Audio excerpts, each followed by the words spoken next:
Hi, this is Phil, and I'm here to tell you all about the Capes and Lunatics Patreon. Get early access to all of our interviews, including the monthly Chichester chats with writer and comic book legend D.G. Chichester, new episodes of classic Capes and Lunatics shows, including The Quantum Zone, This, That, or the Third, and many, many more specials, all completely uncensored. Access starts for $3 a month, full video when you pledge $5 a month. Check out the link in our show notes, or go to patreon.com/CapesandLunatics. Hope to see you there.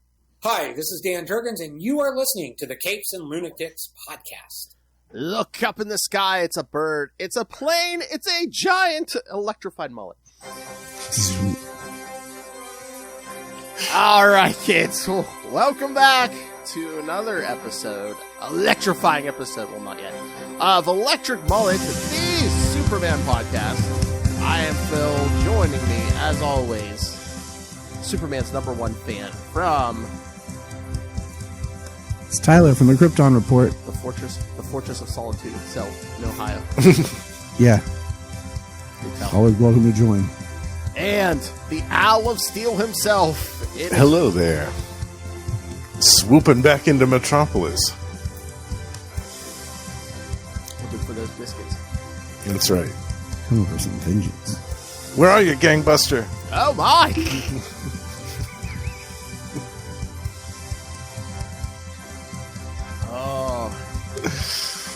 I'll wait till we get to the second issue tonight. Favorite character of someone else's. All right. Oh, yes. Because, yes, kids, tonight we're going to cover Superman #11 and Action Comics #1. So, we're going to start with Superman #11, featuring the first post-crisis appearance of a certain imp from the fifth dimension. All right, so... Superman Volume 2, #11 from November 1987. The Name Game. Writer and penciler, of course, John Byrne. Inker, Carl Kessel. Colors, Tom Zayuko. Letterer, John Costanza. And editor, Mike Carlin. All right. Ready for the synopsis? Is this the truncated one? Okay. Oh, how dare you. Mr. Mxyzptlk meets Superman. Boom. That's it. Yes. Well, it does describe the issue's plot. Yes. All right, so yes. This, I will say that there was one part in this issue where I was like, wait, what just happened? Like, this makes no sense. And I was like, I'm going to make sure Phil explains this to me. Were you talking about the very end? Yeah, and then we have the great scene. Ladies and gentlemen, my lovely wife bringing me some nice hot tea. Nice. In the official Krypton Report mug. I was going to say, drinking from his own cup. What kind of tea you got? Green tea. Yeah, buddy. Yeah. You're doing that too, Phil? Look at you. Synchronized. That's it. I mean, it's iced tea, but still, it's usually what I'm drinking. I just had my water, and then I was like, I told her, I want to live dangerously. I want some green tea. I was like, I just wanted something warm, some warm tea. Yeah. It's a good time for some hot tea. I like it cold. All right. I usually do, but it just, with the cough and stuff, it's just nice. Yeah. I like this. I like this cover where it's kind of like Mixie and Lois, kind of like walking out of the panel, like basically like out of that reality. The cover was great. Mm-hmm. But yeah, it begins with a mysterious figure coming to Lois in the newsroom. Basically starts massaging her feet, and then you want to go? I've come to take you to lunch. You want to go out to lunch with me? And she's about to say no. You know what this reminds me of? I don't remember the issue of Action Comics, but I remember the cover as a kid. It reminds me of the one where Matrix tried to be Clark and was in purple and black and was on the farm. I just remember the cover was like you saw part of the suit and he came out with red eyes. He had like a beard and everything. Oh yeah. I had that, like, that was one of the earliest comics I had because I had a huge like box I got for my birthday of just a bunch of comics at the time. Yeah. And like that scruff looked like this dude was a Miami Vice Clark Kent, but it just made me think of that Matrix. Yeah, that Matrix story was great. Oh yeah, we're gonna get there. Yeah, I can't wait to get there. I love that. Yeah. I believe you're talking about. That's what Roger's turn one. Yeah, I believe you're talking Action Comics 644. I'm horrible with numbers, so I know it's an Action Comics. I just don't like numbers. That's the one with that great George Perez cover. Yes, right? I think he does the interiors. I'm trying to remember. I think he does the interiors too. Hold on, Yes, it's that one. Yes, it's that one. Yeah. Yep. That one's so good. I love that issue. Hold on, I think I got it here. Share. A lot of times I'll just like save it real quick. That one's coming up pretty soon too, isn't it? 644. Where are we in that? It'll be like not too long after the whole the exiled stuff. The exiles into space. Yeah, it's right after that. Yeah, love it. Because that's funny. Because Matrix like tries to impersonate Clark while he's away. Yeah, and it does not go well. No. Right. Anyways, this comic proves something, boys. Tyler, that cover? Yep. Yes. Yes. That was one of those that I had as a kid that just burned into my brain. Yeah. Like I got that box. I got a box of comics. That was one in there. The Batman Year 3s. The one that had like Ghost Robin. Like, I remember all the covers. Like in and also there was an issue of Batman with Nightwing dropping down from the ceiling. Was the first time I learned about Nightwing. Oh, it was my aunt and uncle just got me a huge, basically box of comics for my birthday, and that one always stood out to me. Very cool. That was one of my favorites. Yeah. What we learned from this wonderful issue is the way to a woman's heart or a lover's heart is through their feet. Yeah. Hey-o. And this dude looks a lot like the Beyonder from Secret Wars. That's 2. what I was going to ask you, Justin. I was going to be like, is this like a take on the Beyonder? Are they trying to do this because? Yeah, like he had like a white jumpsuit when he came to Earth. Like, and the same hair and everything. Yeah, I don't know if like the Beyonder actually had more of a Jerry curl, but it's close because it's pretty close. Tyler, when the Beyonder comes to Earth and takes human form, first he just copies Steve Rogers' body, and then at some point he just gives himself like a black Jerry curl on top of it. So yeah, I mean, if you're gonna copy Steve Rogers' works, I just wonder if that was like the start of a running gag because when we get the Crisis of the Crimson Kryptonite. Like Mixie gives Lex like red kryptonite. He's like, "Oh, I'm too busy in this other dimension. I need you to mess with Superman." Yeah. And at the end, they don't show who he's fighting, but they show him. Mixie looks different. Justin, he looks purple and green, like the Impossible Man. And like they show all you see is the people he's fighting are wearing like blue boots and like maybe like blue costume, but they don't show you know. So I don't know if this was sort of a running gag where it's like, oh yeah, he's like all these big cosmic figures and Marvel. He can be anybody he wants to be. Yeah, he's all of them. Yeah, right. So that because I remember it, like the first time I read this, I'm like, why is he dressed like that? You know, why is he like taking this appearance? Well, maybe that's why. Mm-hmm. Maybe that was their joke about the Beyonder. I liked it was more like Miami Vice, but whatever. I mean, it could be both, but yeah. It just makes me think of the episode of Friends where they go home for Thanksgiving. He looks like Chandler. Hey, Tyler. Yeah. Tyler, look, rolling the sleeves up. He's like, okay. My favorite line that whole episode, he's like, you should tell her about our new song, Emotional Knapsack. Right on. I think it was the year before they had the flock of seagulls hair, him and Ross. Then the next year they're dressed as Miami Vice. They're like, oh, I mean, it looks not stupid as we did before. Flock of seagulls. So basically, as Lois is about to tell this mysterious stranger, I have a lunch date with Clark. Then she's like, oh, I'll delight to have lunch with you, calling himself Ben DeRoy. Yeah, that was weird. I know. I was waiting for Ben Dover or something. You know, that's another reason I thought it was like a Beyonder dig because it's kind of like an anagram of Beyonder. So like, because again, Secret Wars 2 was only like 2 years before this. So. Yeah.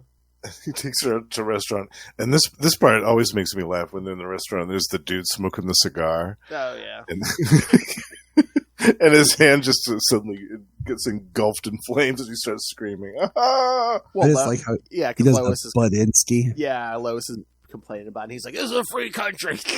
Yeah, and his whole hand lights up. Yeah. Just casually walk out as this dude's screaming in agony. Yeah, Lois doesn't seem to notice. And then she's like, oh, my feet were hurting. Only hours ago, my feet were hurting or killing me. Now I feel like I'm walking on air, which they are. I just love the bottom panel, the kid playing with his toy, pulling it.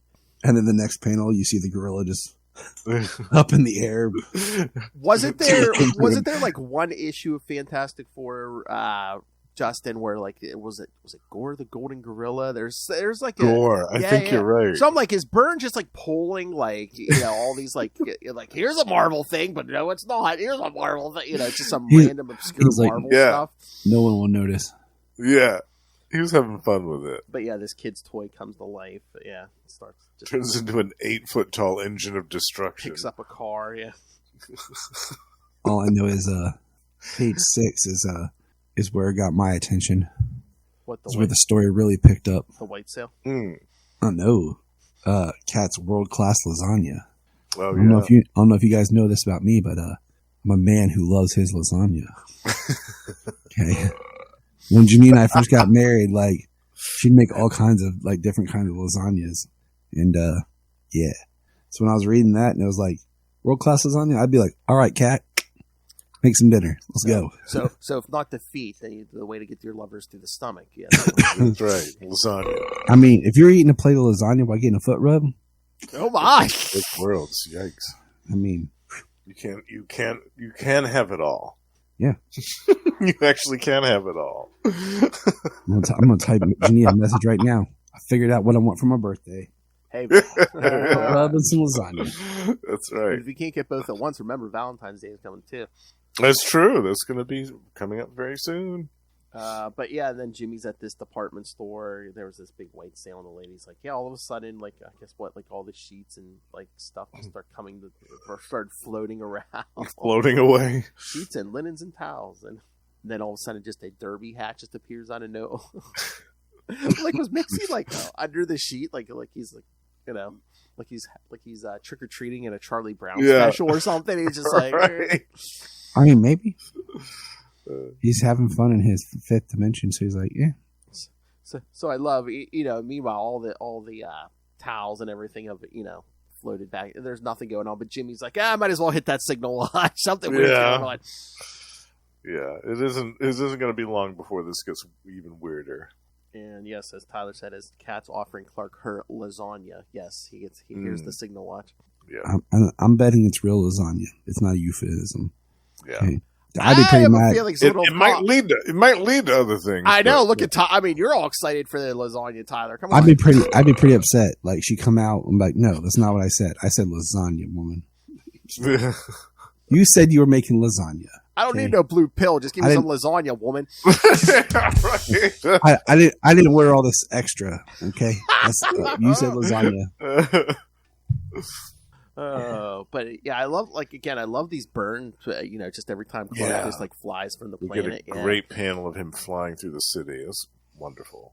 And then he's like, he does a quick telescopic vision scan, and then he's like, wait a minute, I don't think that yellow girl is what Jimmy was calling about. But I just like the mom's shocked face. I know. She's just like, oh my god.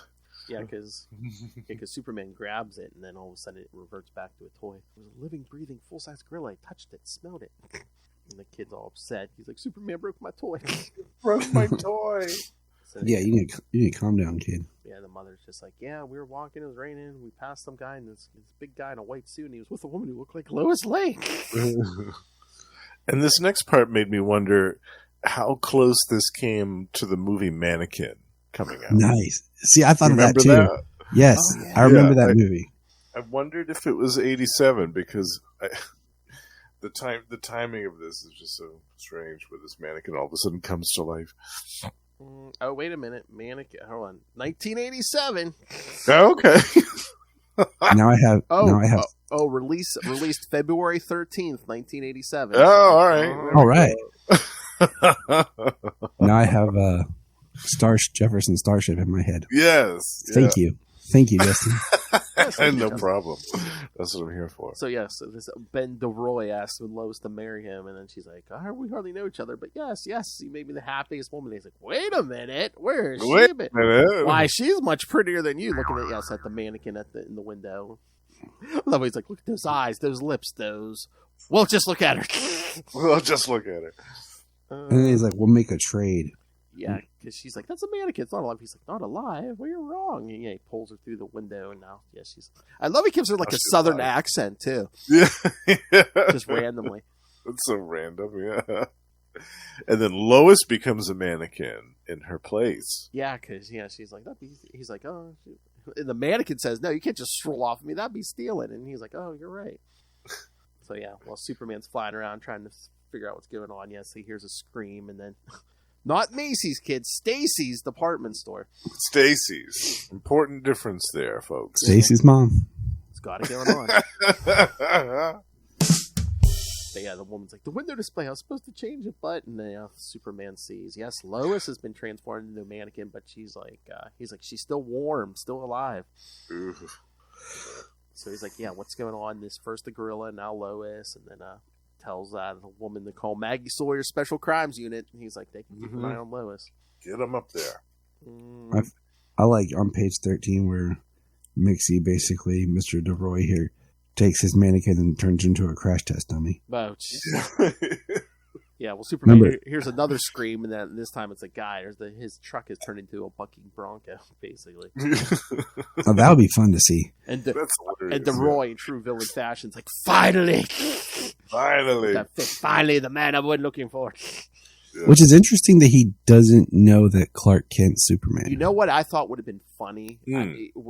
I think that for some reason they didn't want to mention like pre-crisis universe, but it would have been funny if he would have showed up and been like, "Hey, Soups, I'm back," and Superman would be like, "Do I know you?" And then he would have been like, "Yeah, who are you?" And it would have been funny if Mixie would have been like, "You know what?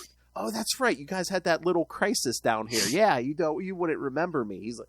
That would have been so funny, and they could have teased. They could have teased up too. Could have like, I bet you met Lex already, right? You probably haven't met Brainiac yet, huh? I thought that would have been cool if Mixie would have remembered, but Clark's like, "Who are you?" Yeah, he would have been like, "Man, did they depower you?" He's like, "You're a lot buffer." Do to you? He's like, "You're a lot buffer, but man, you're not as strong as you used to be." You look more like Christopher Reeve. No, that would be funny. Oh, that would be funny. He'd be like, "Who?" Be like, "Never mind." You know what? I'm surprised they didn't have like a Silver Age or a pre-crisis story where it's like Superman met the actor playing him in the movies, and it was Clark or Christopher Reeve. They weren't that creative yet. I swear they did somewhere there was an actor, but it was like before that, I think. So, but yeah, the Roy's like, "I don't need you anymore." Yeah, just like turns the mannequin back into a mannequin. Yeah. And he's like, "Yes, we meet face to face."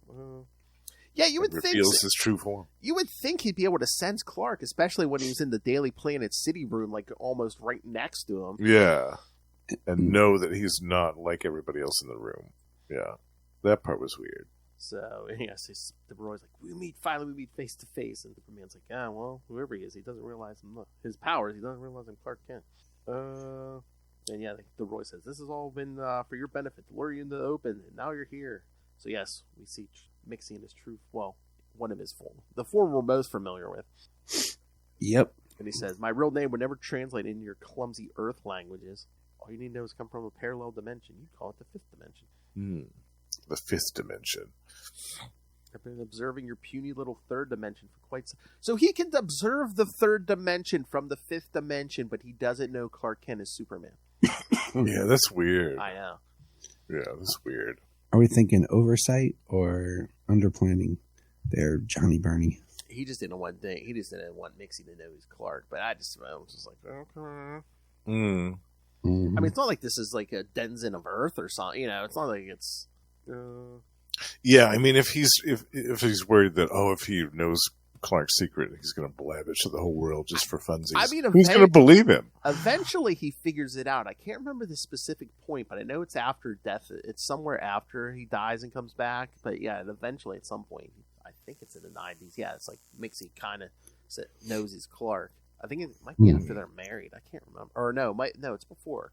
Oh, but I don't know if they ever put it down, but yeah. But he doesn't do anything out of pocket, like trying to reveal it to the entire world. No. Of course, anytime a villain finds out the hero's identity, it's always, "Well, I don't want to reveal that. Then I'd have competition to kill you, and I don't want competition." Yeah, right. Yeah. And in his case, like, who would believe him? He's an imp from the fifth dimension. If he's talking about Clark Kent as Superman, people are going to be like, "Yeah, whatever." And with his powers, he could just turn a normal person into Superman. So he'd be like, "Oh, yeah, right. He just uses powers to turn Clark Kent into Superman." Exactly. I like how he says, "I can make you old or fat or stupid." Or just Darr. Yeah. And he's like, "Darr." It looks like the Mad magazine person. Yeah, totally. Or just gives him, I want a whole book of fat Superman. Or just gives him the big head. Or old Superman with the long beard. That'd be fun. Rip Van Superman. I want Fat Superman. That'd be talking about. I'm surprised they didn't do like, he didn't turn him into like some of the pre-crisis stuff, when he got exposed to a red kryptonite or something, have like an ant head or something. Yes. But yeah, he says, all you gotta do is stop me. He says, I'm a gamester, a gambler. All you have to do, I think you could probably some of the challenge my own world has lost. But all he says is, all you have to do is have me say my name back, or, say or use my name backwards. And he's like, and Superman's like, wait a minute, you said your name wouldn't translate into any human tongue. So Mxyzptlk's like, yeah, you're right. He's like, I'll give you a sporting chance. And then, yes, takes a typewriter from a billboard, makes it real, and it just types out, yes, Mxyzptlk. Sounds like you just said the next video game is about to drop. Mxyzptlk 2000. PlayStation.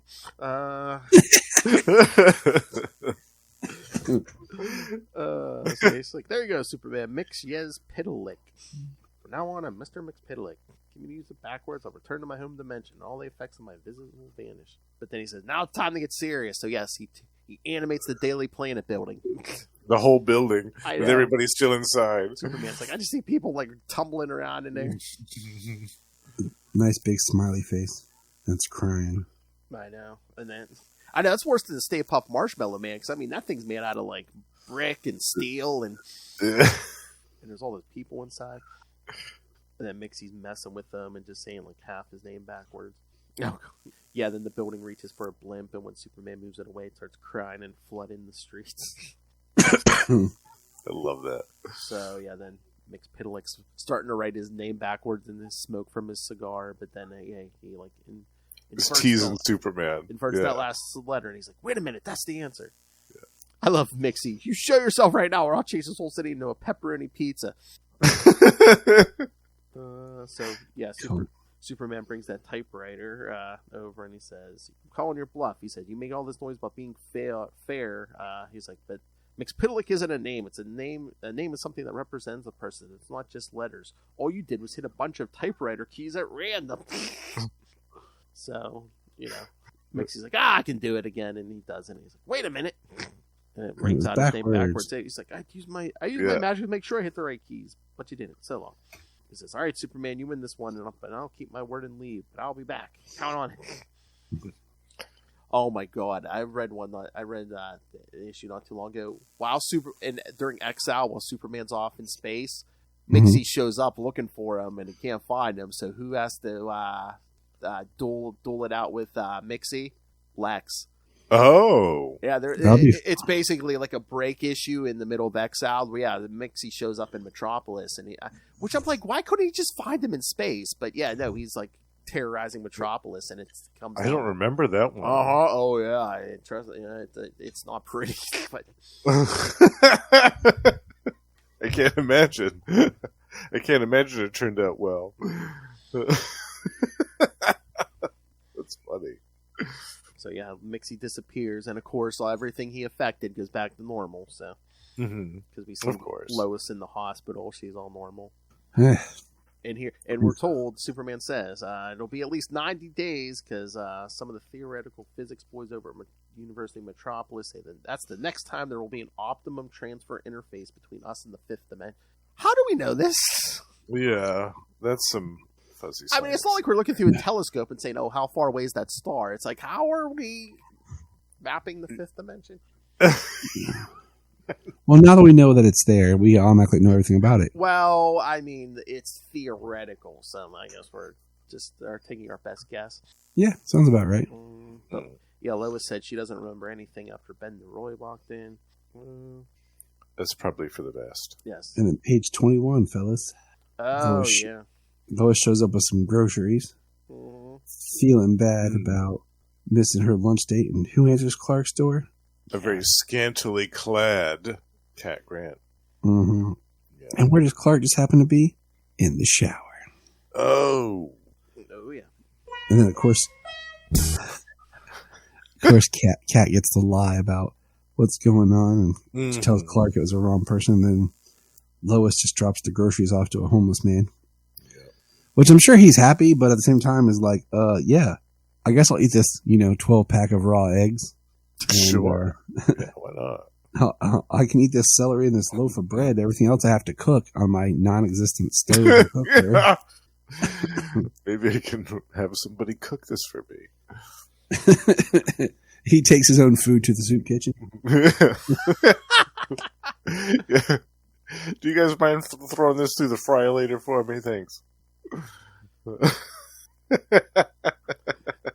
But I remember first time I read this, I'm like, man, Cat was mean to Lois. But I mean, we've seen Lois be mean to Cat. Lois has been mean to Cat too. Yeah, both of them. Yeah, it's a cat fight. Oh, nice. The women are ready to throw it in. But we see who won, right? The one who's going to make the lasagna, right? Mm-hmm. I don't see no absolutely. Lasagna. Lois is back. Yeah. All right. So what do we think?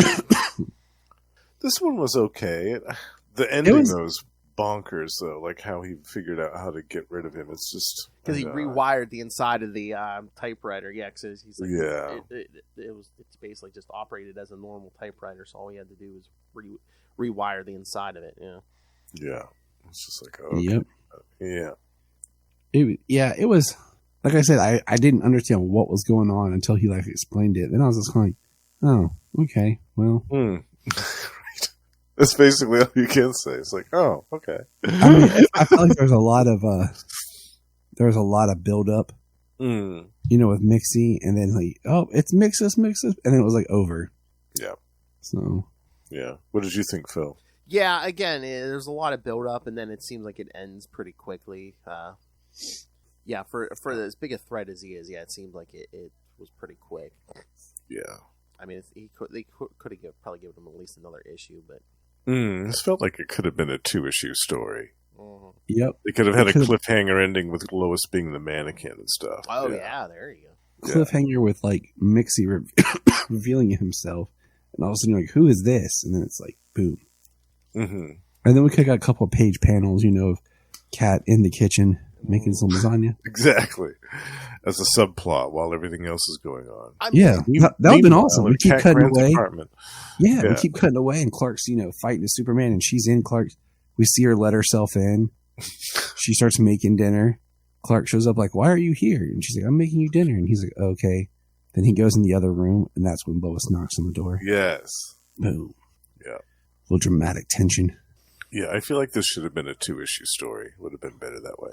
But, I mean, too, yeah, it's so... I mean, well, they gave away the big reveal on the cover because, you see Mxy on the cover, so the big reveal wasn't that shocking. It's like, oh, yeah, we know who he is. That would have been, if they would have kept it, like, secret on the cover, be like, who is this mysterious, whoever. And then did that who is this Don Johnson wannabe? Find out. Oh, if they really would have steered into that skid, Justin, they would like, who is the one from beyond? The one from beyond. Yeah, exactly. I love it. Who is this man? Frank from beyond. All right. Sometimes I get a hankering for the old Mr. Mxyzptlk. Remember the original one with the bowler hat and the little suit?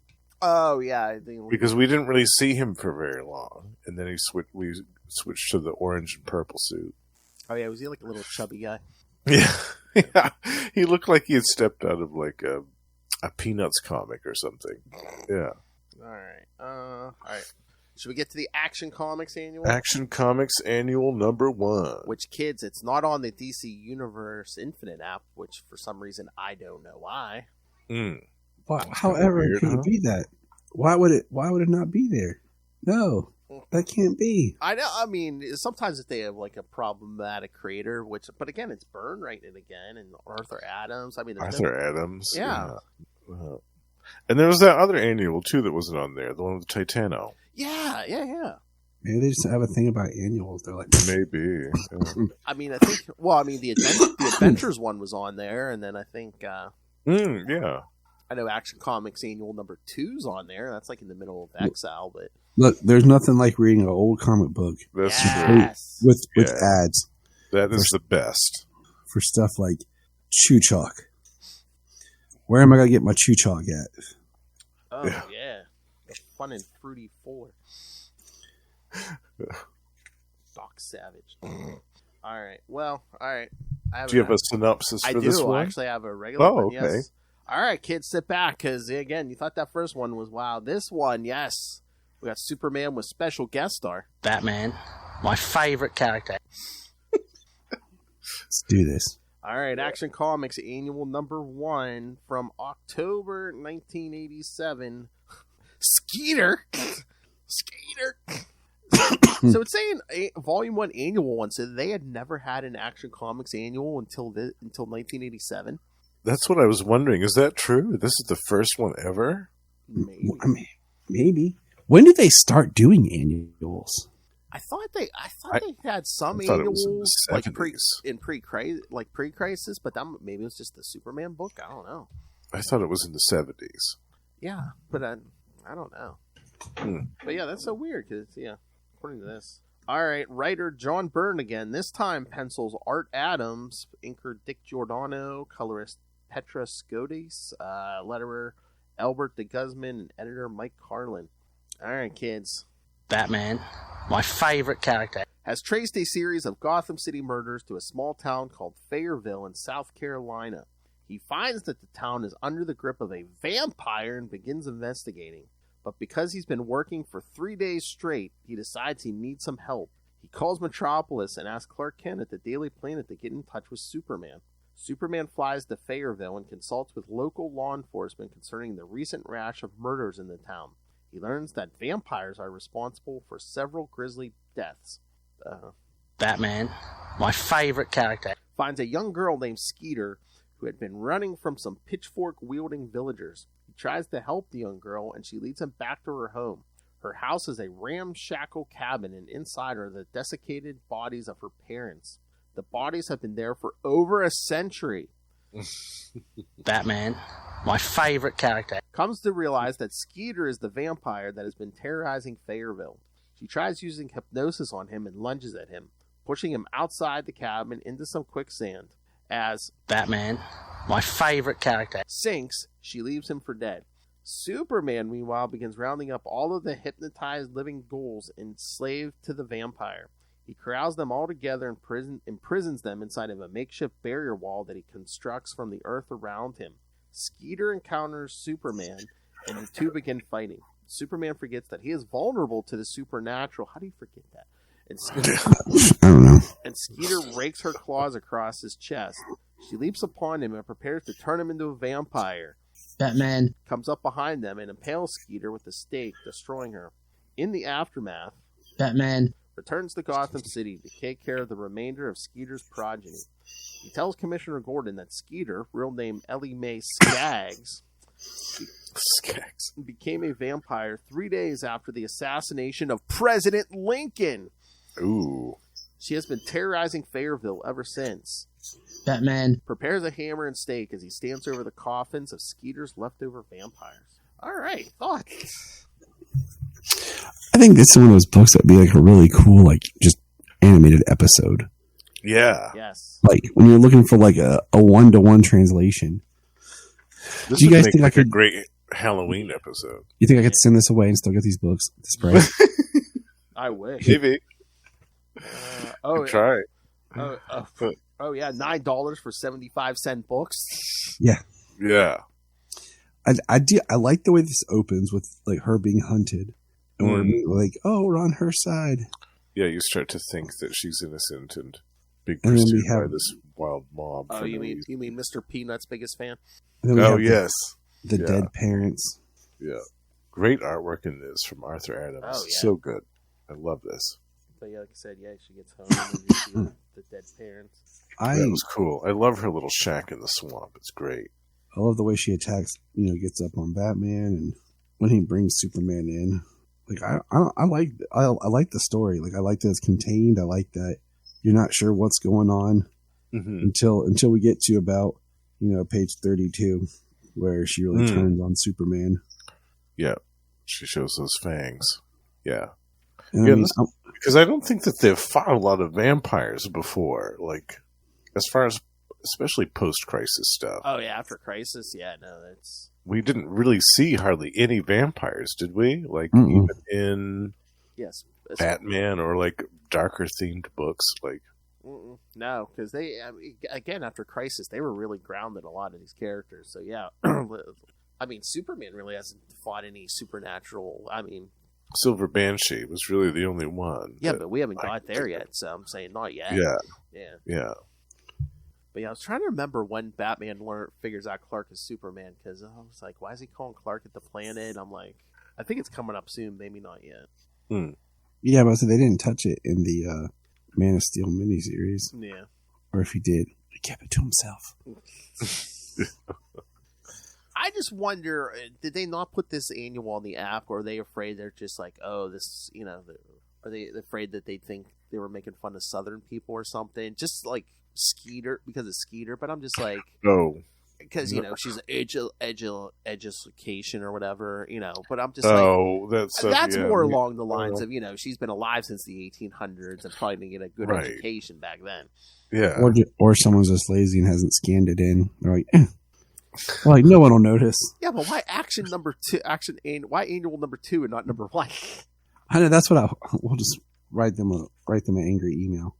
Yeah. Okay, got some questions. Come on, interns, get on it. There can't be that many of these Action Comics annuals anyway, because they didn't do them for very long, did they? I think there's only like 8 or 9 of them. Is there anything you think wondering in the process, of like updating the colors and stuff, or? I don't know. I was gonna say, don't tell me you can't find a paper copy. We all found paper copies. I mean, I don't know. It says 13 of them total. Yeah. I like I said, I like this issue. It's a nice little self-contained one and done. It's got Batman and Superman and Vampire. So. Yeah. And it wasn't linked to another story. It wasn't a sequel to another story. I mean, it's kind of nice that it's supernatural, because then they're both vulnerable to this vampire. Mm-hmm. Yeah, she almost got Superman whether she had him hypnotized with her mesmeric gaze.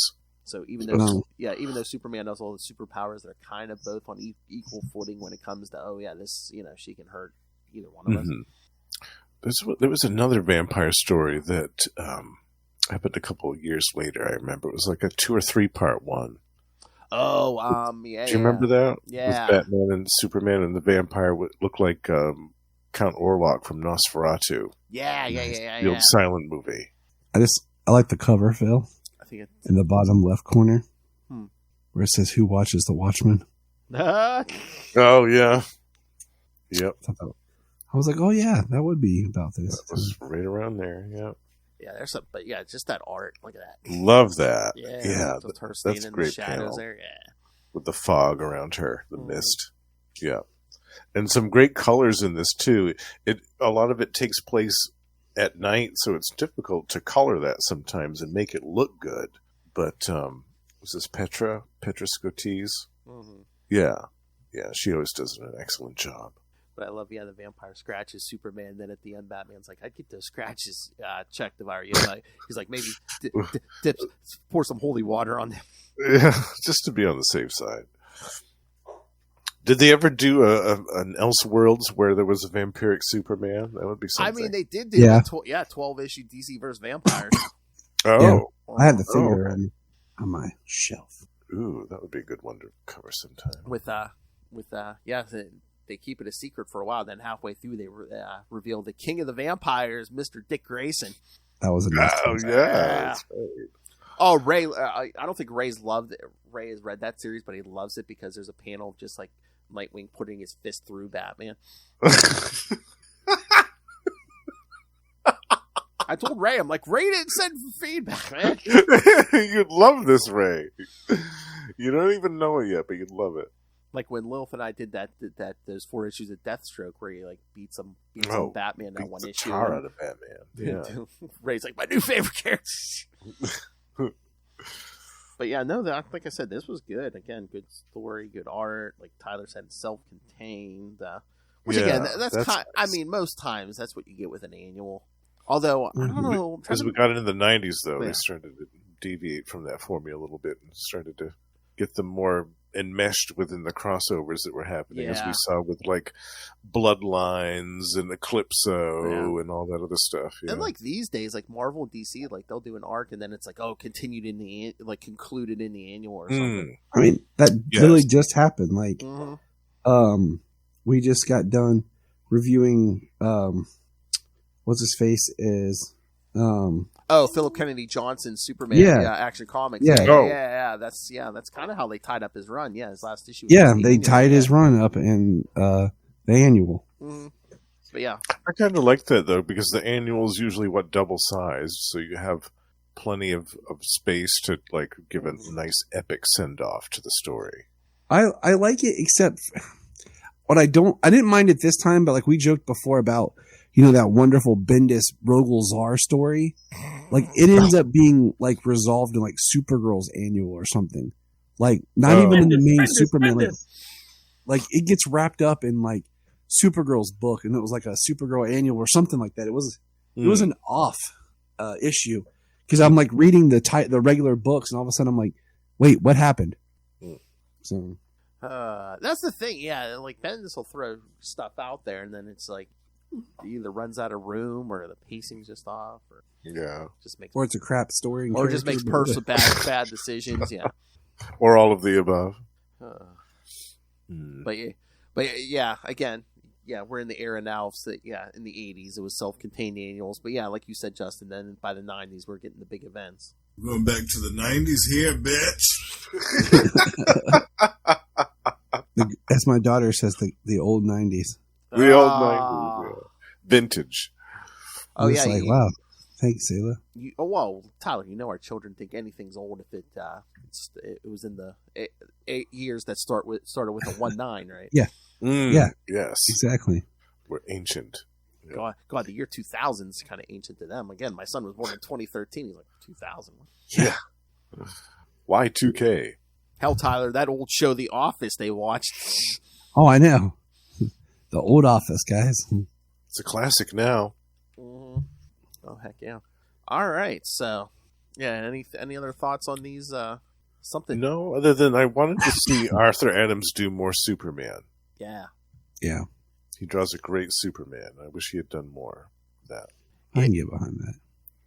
I like it. It's almost, again, both of these were written by Byrne, but you get like a different taste with this one because it's like Arthur Adams art and stuff. And get the inclusion of everyone's favorite character. So Batman, my favorite character. And this is only the second or third time that they've worked together post-Crisis at this point, right? Mm-hmm. Yeah. So we need to insert a Phil saying Nightwing, my favorite character, and then I'll do one for Superman, and Justin, you can just throw in whatever you want. I don't know. I don't think Nightwing's his favorite, though. Is it, Phil? Is it Green Lantern? No. I like him Nightwing better than Green Lantern now. Oh, okay. I mean, his name is literally Nightwing PDP. Well, I don't like to make assumptions. I like Dick. I'm here for Dick. We weren't going to say it, but we're just going to let you go with it, Phil. So exactly. All right. Here, I'm going to bring up the schedule for next time, although I'm pretty sure I remember what. Next time. Oh, yeah, and you're lucky. We have another annual, don't we? No, not yet. No. We got Action Comics 594 and Booster Gold 24. Yes. Ooh. Oh, Booster Biscuit. We got a booster. Oh, yes. We got a Booster Gold go. crossover next time. Yes, Action 594 and Booster Gold 23. Because, kids, you're getting 3. That'll be the last of your 3 episodes you get in February. Yeah. Right. Mm-hmm. An extra one. Oh, yeah. Lots of good stuff coming up. Oh, God. We'll get the Millennium next month. Oh, God. Yes. Boo, Millennium, boo. Boo. We've grown our way through that one, I guess. Yeah. All right, we got this, fellas. Oh, yeah. In May, we'll get the Action 600. Ooh. Yes. Love that one. What else can I say? Oh, yeah. We get the Exile by September and October. Yeah. Oh, sounds good. Cool. And we do. And the last one of October. Yeah, we're gonna get to that Action 644 by October. So. Oh, All cool! Yeah. Nice. It's coming up. October. Woo! Yeah, Woo! we'll be here before we know it. When the sun makes its journey, and it will warm up and cool down again. Yes. All right, so yes, kids, send us your thoughts on all those upcoming stuff, including next episodes, Action Comics 594 and Booster Gold 23. Both of those are on the app. All right, so send us your thoughts. Email us, CapesandLunatics@gmail.com, or call the voicemail, 614-382-2737. That's 614-38-CAPES. And remember, you can find all things Capes and Lunatics, episodes, social media, merchandise. Again, buy some shirts, buy some cups, buy some phone cases. And, of course, the Patreon, which, again, I've been promising. And, yes, the Patreon and Lilith Hellfire are now more vicious and brutal than ever. So find it all in one place. That's tubespace.io/Capes and Lunatics Podcast Network. It's tubespace.io/Capes and Lunatics Podcast Network. I love it. I'm going to eat this up with a fork and spoon. All right. Speaking of tasty shows, Mr. Tyler Patrick, where else can people hear you talking about Superman? Find me over at Krypton Report, wherever your podcasts and social media choices lie. You'll find us there talking about Superman and all things DC. I'm tired of knowing everything. It's tough. It's a tough life. All right. And now the king of podcasting, Justin the Owl. Archduke of Podcast. Yes. You can hear him here 2 to 3 times a month on Electric Mullet. You can hear him every week over on Marvel Tales with me, talking something different. Marvel every time. Marvel Tales / X-Men Classics. Yes. Coming soon. That's right. And, of course, I can hear him once a month with me and Russell, either talking Azrael on We Are the Night, the Batman podcast. And, of course, also once a month, Energon Universe, where the two of us and Russell talk all the new Transformers and G.I. Joe stuff. Which are excellent. Yes. Especially that Cobra Commander, yes. Oh, God, that's good stuff. Cobra! La, la, la, la, la, la, la, la, la. All right, Justin, but where else can people find you podcasting, King? You can also find me at Gamma Charge, the strongest podcast there is, where Russell and I talk about the Incredible Hulk and the sensational She-Hulk 3 times a month. We also have a Patreon, so do check us out there. And you can also find us with the High Priest of Khonshu himself, Ray, over on Predator and Prey, the Yuja podcast, where we talk about Fox's Predator twice a month. And you can also find me and Russell on Gorn, the Form of Man, the Etrigan podcast, where we talk about DC's Demon, going all the way back to the 70s with Jack Kirby series. And last but not least, the Lost Library of Legends is still going strong, and by the time this episode comes out, there will be a new episode out about an Impact Comics title called The Jaguar. Yes! Going back to the 90s here, bitch. Nice. Yeah. Oh, that's naughty. Yeah, I actually tuned in the last couple seconds, that last Predator and Prey episode, as you guys were signing off. I'm like, and then you guys were gone. I was like, I didn't have time to ask Ray when we're going to do that Batman vs. Predator. Come on. We discussed that during the episode. Did you? Yes. Oh, what'd he say? Yes, I'm sure he was like, no. Oh, you'll have to tune in and find out. Oh, nice. I'm not going to spoil it. Yeah. I know anytime I asked him, he blamed it on you and Russell. I'm like, I know they're down for it. Yeah. All right, kids. Thank you for joining us. All the way from the 5th dimension to... Yes. To the vampire swamps of South Carolina. Exactly.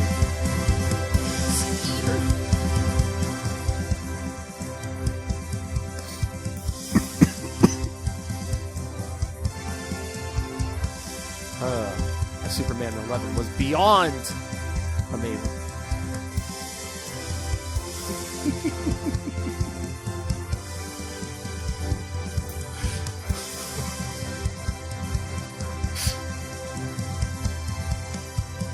All right, kids. Yes, remember, next time we're going to do some Booster Gold. I remember, join us next time. Join us for truth, justice, And the mullet way. Batman, my favourite character.